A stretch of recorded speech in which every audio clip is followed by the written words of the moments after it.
the transition process, I would absolutely give this an A+. It was very informative, and it was really, really empowering and inspirational to see government leaders and community leaders come together and reaffirm their commitment and highlight their past successes in the veteran community. I was really happy. As an Air Force veteran who transitioned to the private sector, I know how important it is for employers to seek out veterans and military families for jobs. And we want you to want those veterans. They will aid your bottom line. They will aid your bottom line. They will bring discipline. They'll bring spirit. They understand teamwork, and they can all pass a drug test routinely. We have brought back in my 17 months $7.74 billion of capital investment. Not that I'm counting, but that is nearly double any governor in the history of the Commonwealth of Virginia, and I'm able to do that because when I travel the globe, I went to China twice, and Japan and Korea, and I just got back from 7 nations in Europe, I talk about our veterans.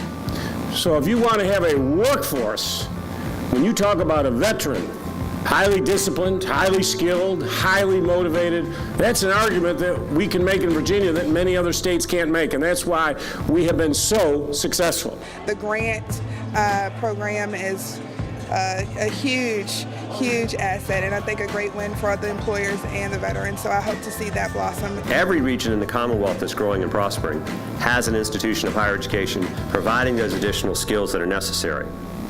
And then, of course, the spirit of entrepreneurship. That's what I love about so many veterans. You know that Virginia was just ranked in the top 5 states for places that veterans actually start jobs.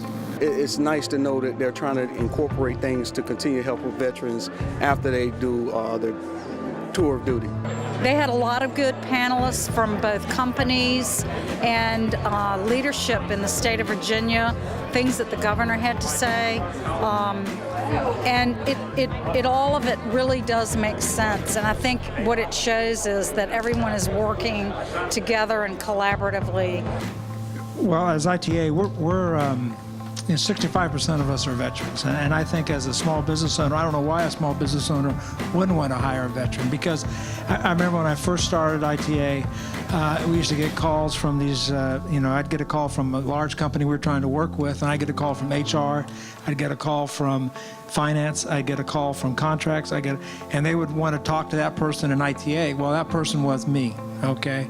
And so in the military, you get tons of different hats, and so for a small business, having a guy with that kind of skill sets is critical. Well, V3 for us as a small business owner is that bridge between the military community and the small business community, that secret decoder ring that can kind of help us understand where those pools of talent exist in the military that best line up with what we need in the private sector.